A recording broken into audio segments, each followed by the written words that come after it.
Hello guys, magandang morning, magandang afternoon sa inyong lahat. Ngayon ay araw ng aking medical at isasama ko kayo doon sa Industrial 6. Tara, sama tayo.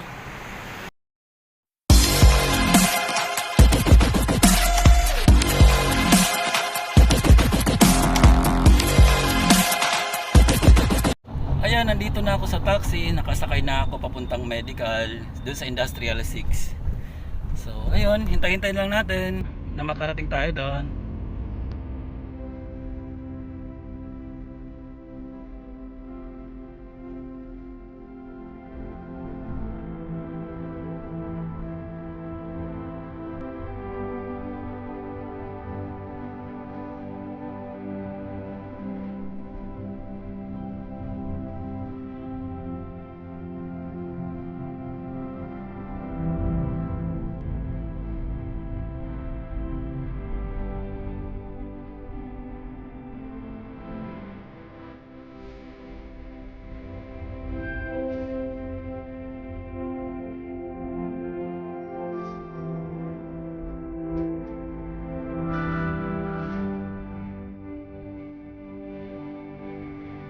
Dito na kami sa may medical pero closed daw.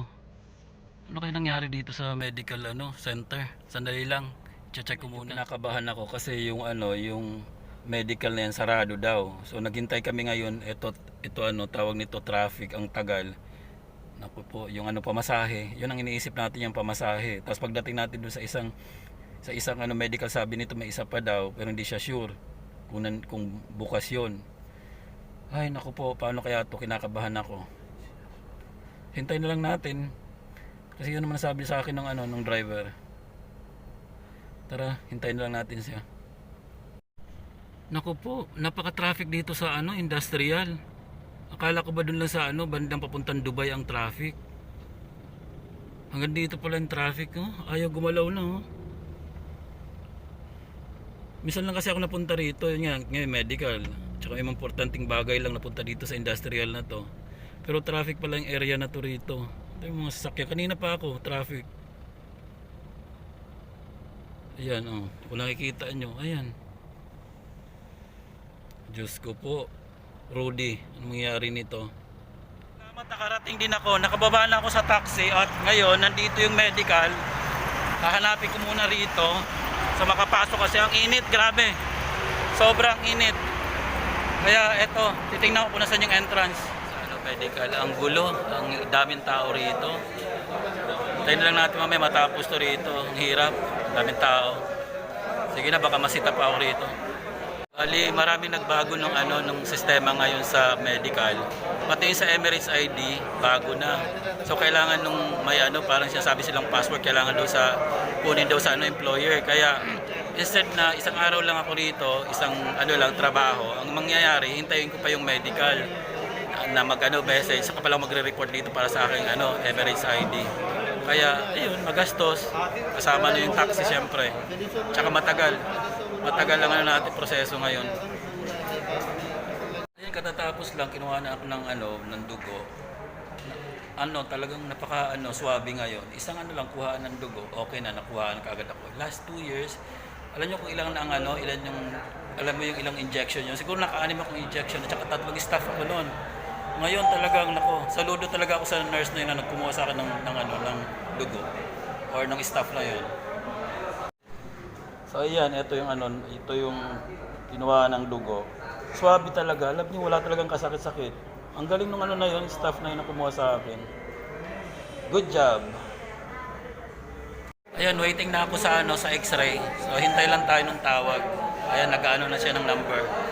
Kanina kasi pumunta na ako dun kanina. Sabi daw, balik daw rito. Kasi nakita ko na nag-flash na sa screen eh.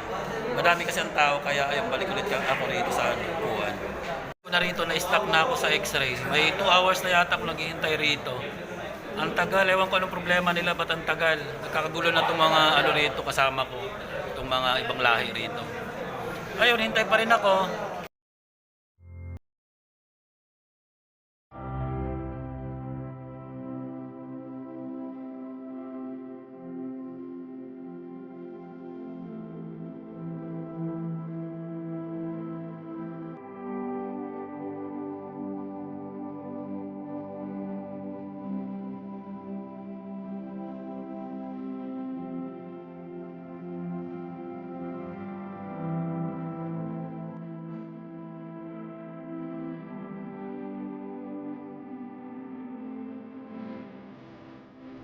Ayan, finally natapos din ako sa aking x-ray. Siguro mga 3 hours ako naghintay doon sa x-ray. Ewan ko anong problema nila. Parang yung system yata down.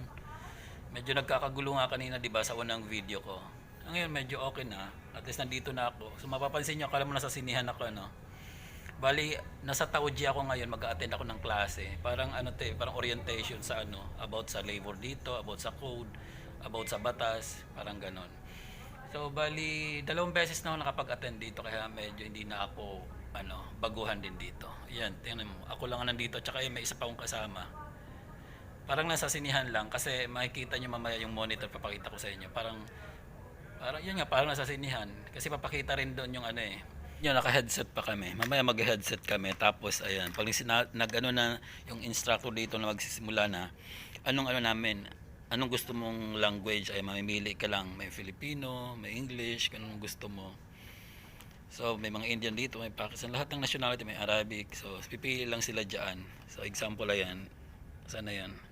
Yan, Philippines. So Philippines ako para mas klaro sa akin mamaya yung i-discuss. Actually hindi naman discuss ipapanood sa amin sa monitor.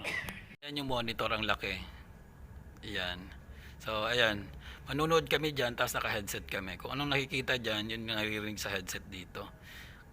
Tahimik, tahimik lang mamaya. So pag nag-start na yung parang ipapakita diyan, yung parang introduction, yung mga code, lahat sa labor or kung anong sa batas dito, ganon. Meron makikita mo namin diyan.